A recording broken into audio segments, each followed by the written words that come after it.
Oui, je dois vous dire que, au fond, nous sommes francs-maçons, beaucoup de francs-maçons dans cette pièce, quelques-uns depuis des décennies, nombreux également pour quelques-uns, moi en particulier. Et pourquoi sommes-nous francs-maçons? Au fond, on pourrait très bien vivre sans être franc-maçon, n'est-ce pas? Eh bien, nous le sommes parce que, pour différentes raisons. Oh, on ne va pas faire un long développement. Mais fondamentalement parce que nous sommes des hommes de tradition. Tradition au sens où nous considérons que l'initiation, le phénomène initiatique, est un phénomène fort ancien qui date de la nuit des temps et que ce phénomène initiatique nous est transmis par divers canaux, diverses sources. Et nous avons souhaité, d'une manière forte, conserver l'esprit de ces traditions. Nous avons conservé l'esprit de ces traditions parce que nous sommes un rite initiatique fondé sur l'art royal, c'est-à-dire l'art de bâtir. Alors si aujourd'hui on ne bâtit guère plus de cathédrales, en tout cas les francs-maçons, sauf le lauréat du prix de thèse, où est-ce qu'il se cache? Je ne le vois pas, il est là, puisque lui, il peut, il est architecte. Mais par contre, nous utilisons cette méthodologie, cette règle, ces principes, de manière, à nous construire nous-mêmes. Et faire en sorte que nous puissions, parce que nous sommes relativement nombreux, faire en sorte que nous puissions, en quelque sorte, œuvrer sur la pérennité des valeurs qui sont les valeurs traditionnelles au sein d'une société qui en a grand besoin. Il ne faut pas trop se faire d'illusions, mais quand même. L'ordre maçonnique en France, de mémoire, ça doit représenter, toutes tendances confondues, plus de 200 000 personnes. Peut-être même plus, d'ailleurs. Et voyez-vous, ça veut dire qu'il y a 200 000 personnes, ou plus, qui ont décidé, tout simplement, de faire en sorte que par cette approche intérieure, ils puissent d'abord mieux se connaître, apprendre à s'apprécier pour aimer les autres, et puis également participer au grand chantier qui est celui qui nous est dévolu, c'est-à-dire l'émancipation progressive et pacifique du genre humain. Alors, ça veut dire que nous sommes des hommes d'action et des femmes d'action. Ça veut dire que nous ne sommes pas de doux rêveurs. Pour ce qui concerne la juridiction du Suprême Conseil de France, après je vous dirai ce que c'est, pour ce qui concerne cette juridiction, nous avons à imprimer en quelque sorte, notre tradition, ce que nous sommes, au sein de nos semblables. Et puis, chacun de nos membres doit devenir citoyen actif, responsable et conscient au sein de cette société. Et en règle générale, c'est ce qui se produit. Alors, je vous ai dit juridiction, simplement, en présentation, le rite écossais ancien accepté comporte 33 degrés, parce que ce sont des degrés d'évolution qui marquent en quelque sorte, chacun d'entre eux, le passage à un état de conscience plus élevé. Ces 33 degrés sont répartis en deux entités. D'une part, les degrés que l'on qualifie de symboliques pour les 3 premiers degrés, et ceux-là sont administrés par notre loge mère, si vous voulez, en quelque sorte, la Grande Loge de France. Et vous êtes ici dans les locaux de la Grande Loge de France. Et puis, il reste les 30 autres, et ceux-là sont entièrement gérés par le Suprême Conseil de France. Le Suprême Conseil de France, comme tous les suprêmes conseils au monde, est gardien et conservateur du rite, et donc de la tradition. Et par voie de conséquence, ce que l'on peut dire, c'est qu'il y a une matière fantastique concernant l'histoire, la recherche et les rites en général. Et tout à l'heure, je vous présenterai lorsque nous serons peut-être un peu plus aérés, si j'ose dire, je vous présenterai dans notre salle du Conseil les grandes personnalités qui ont composé le Suprême Conseil de France. Bien, alors, je pense que... voilà. Oui, on va arriver à la thèse, bien sûr. Pourquoi une thèse? Pourquoi couronner une thèse? D'abord parce que c'est une thèse d'université et que nous considérons qu'il est de notre responsabilité, de notre devoir, de faire en sorte que les ouvrages remarquables, les thèses, puissent faire l'objet d'une manifestation et soient décernés à quelqu'un qui a pu travailler sur des domaines qui touchent à la franc-maçonnerie en général, au rite écossais, etc. Je dois dire tout de suite que cette thèse n'est pas réservée aux membres de notre juridiction. C'est-à-dire que si nous avons des chercheurs qui se sont en quelque sorte attelés à une tâche de recherche profonde et innovante sur la maçonnerie et les rites, eh bien, nous considérerons cette thèse et, je pense, de façon annuelle, nous en décernerons, un prix. Pourquoi donc avoir choisi celle-là? Eh bien, celle-là, parce que celle-là, elle traite d'un élément fondamental pour nous, qui est celui du temple. Alors, le temple, je vais vous trahir un gros secret, mais vous ne le répéterez pas. Tout le cursus maçonnique est fondé sur le devenir du temple de Salomon, tel qu'il se trouve à l'intérieur, en particulier, de la Bible. Rassurez-vous, c'est une lecture ésotérique et symbolique.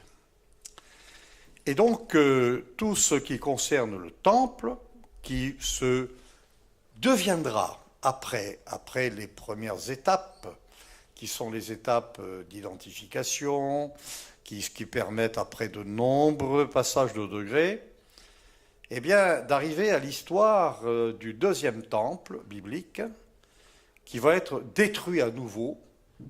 Il a été détruit, il a été reconstruit, il va être à nouveau détruit. Il va être à nouveau détruit par les légions de Titus, si mes souvenirs sont bons, en l'an 60. Alors à partir de là, on ne relèvera plus le temple de Salomon. À partir de là, on va constituer un temple intérieur qui sera celui que nous avons construit au cœur de nous-mêmes et que nous ornerons. Nous ornerons ce temple de toute la capacité spirituelle dont nous sommes, que nous détenons en nous. Alors, l'ouvrage de François Gruson, qui est un ouvrage important, qui permet de balayer oui, en plus, qui nous intéresse également par le fait que nous avons une très grande activité internationale. Il faut savoir que nous sommes en amitié aujourd'hui avec une bonne cinquantaine de pays de par le monde. Et j'ai lu avec intérêt, cher François, dans la thèse, qu'un certain nombre de temples concernant donc nos partenaires figurent parce qu'ils sont assez remarquables. Donc nous avons choisi cette thèse. Elle nous paraît fondatrice d'une réflexion et je crois qu'il faut sincèrement d'abord remercier donc la directrice de thèse, Antonella Mastroelli. È così che si dice? Mastroelli. Grazie. Ah, scusatemi, bon, è difficile per me. Et donc, il faut remercier donc le jury, il faut remercier donc tous ceux qui ont suivi le travail de François Gruson. Et tout à l'heure, nous aurons l'occasion, quand nous rafraîchirons, de répondre à vos questions, si toutefois vous le souhaitez. En tout cas, merci de votre attention, et je vais passer tout de suite la parole à notre ami François.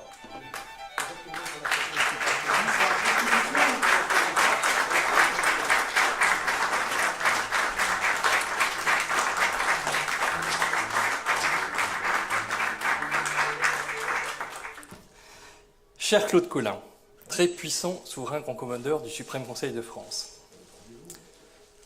très puissant souverain grand commandeur des juridictions amies, très illustres frères souverains grands inspecteurs généraux, cher président des ateliers de la juridiction et de l'obédience, cher Jean-François Cottier, président de mon jury de thèse, mesdames et messieurs les membres du jury de thèse, chers collègues, mes très chères sœurs, mes très chers frères, chers amis. Je commencerai cette brève allocution par 2 anecdotes. Voici la première. Alors que j'avais 3 ans, je dessinais déjà des édifices, des églises pour être précis. Mon arrière-grand-mère, qui était encore de ce monde, voyait dans cette propension au dessin une forme de présage. Cet enfant sera évêque, disait-elle.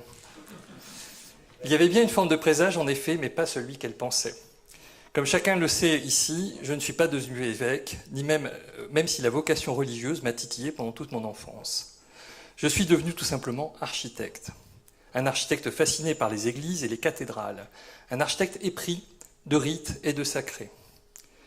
Quelques années plus tard, alors que j'avais 11 ou 12 ans, je parcourais les rues de Valenciennes dans le Nord. J'étais à la recherche de lieux mystérieux, de souvenirs qui n'étaient pas les miens, mais qui habitaient mon imaginaire, pour ne pas dire les profondeurs de ma mémoire.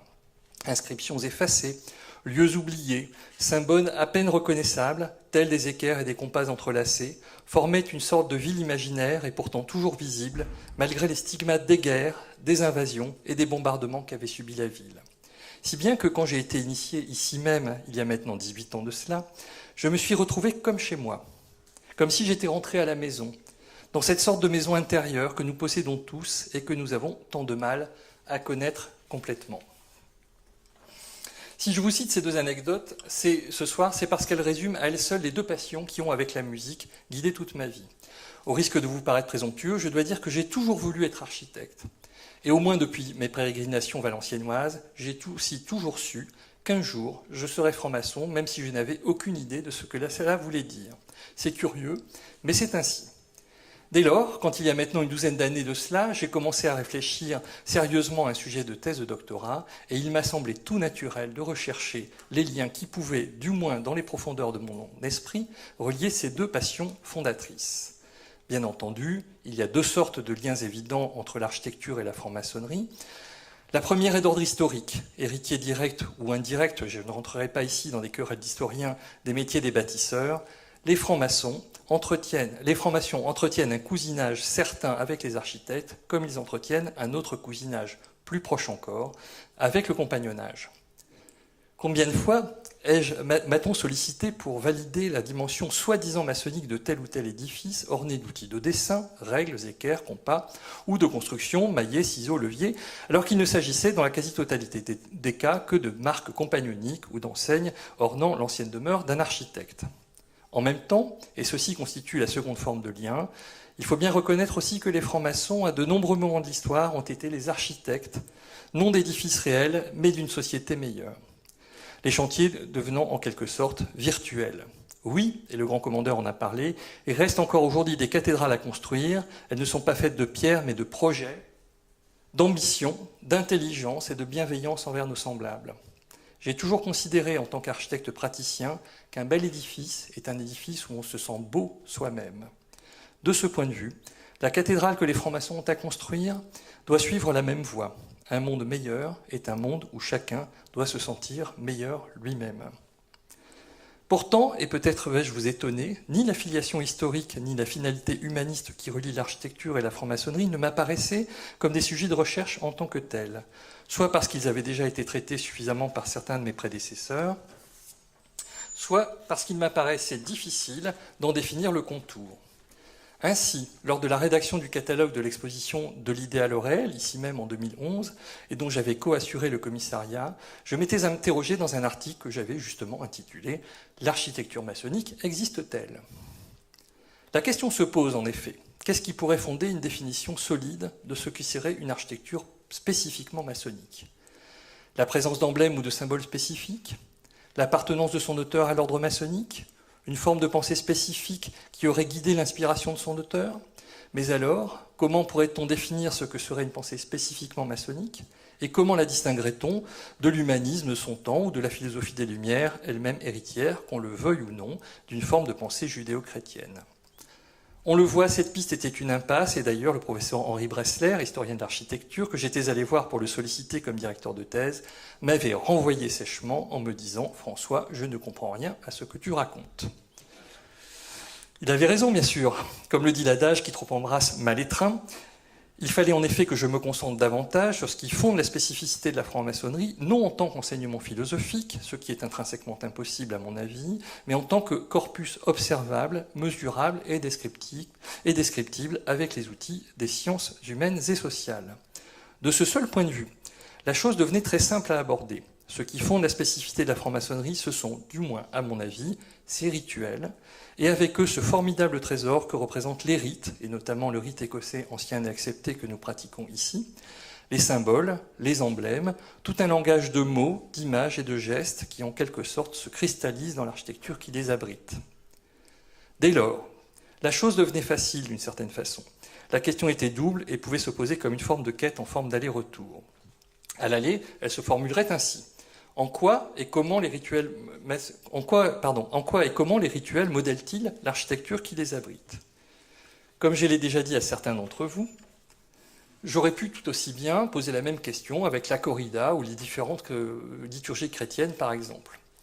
Et même si j'ai autrefois construit une église dans le 15e arrondissement de Paris, Notre-Dame de l'Arche d'Alliance pour ceux qui la connaissent, il se trouve que ce sont désormais les rituels maçonniques que je connais le mieux.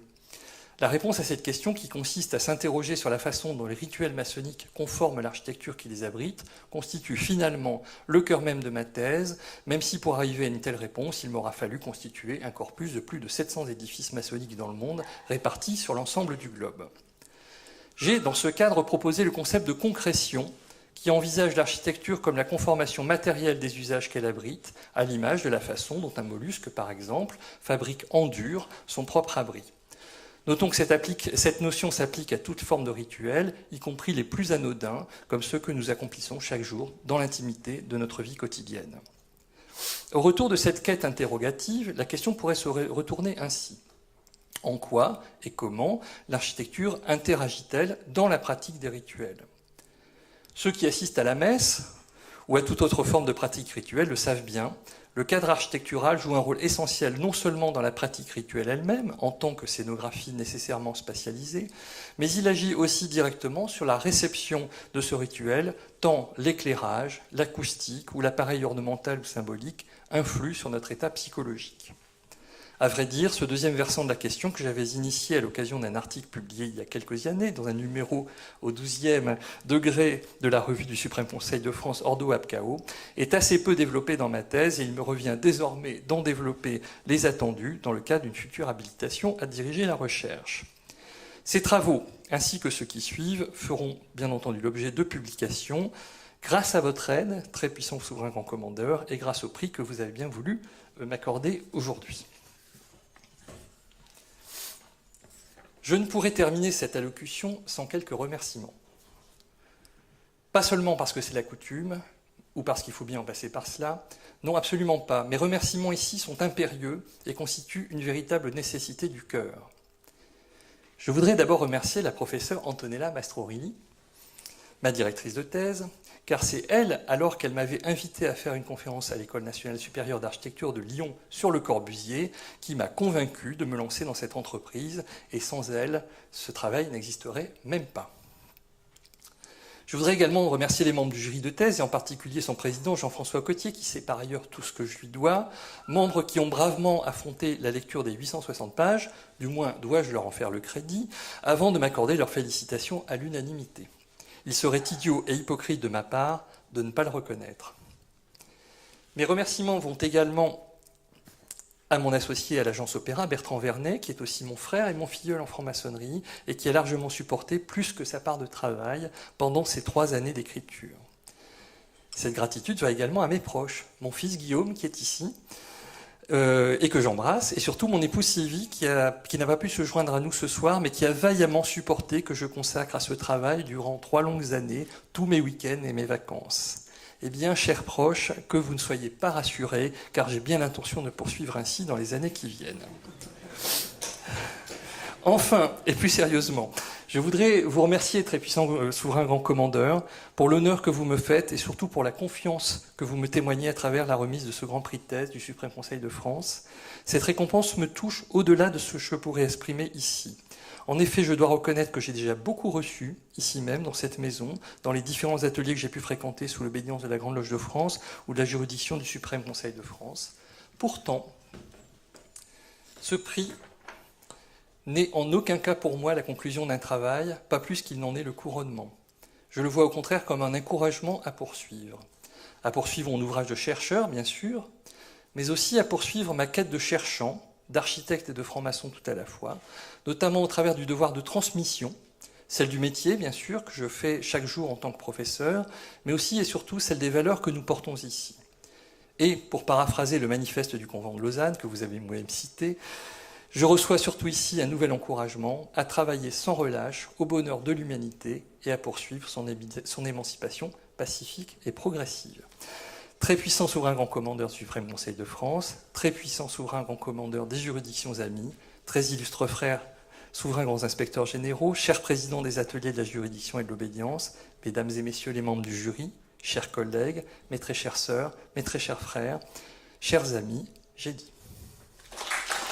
Quand on prend les premiers anciens devoirs, et entre autres les textes des années 1300 et quelques, eh bien, ils mettent en avant le fait que, et là nous sommes dans la maçonnerie opérative, ils mettent en avant le fait que, en fait, ce sont les enfants, je crois qu'on dit puinés, c'est-à-dire ceux qui ne sont pas les aînés, qui ne vont pas recevoir donc d'héritage, que ce sont ceux-là que l'on va, en quelque sorte, guider précisément sur l'art royal et celui de l'architecture. En tout cas, merci François.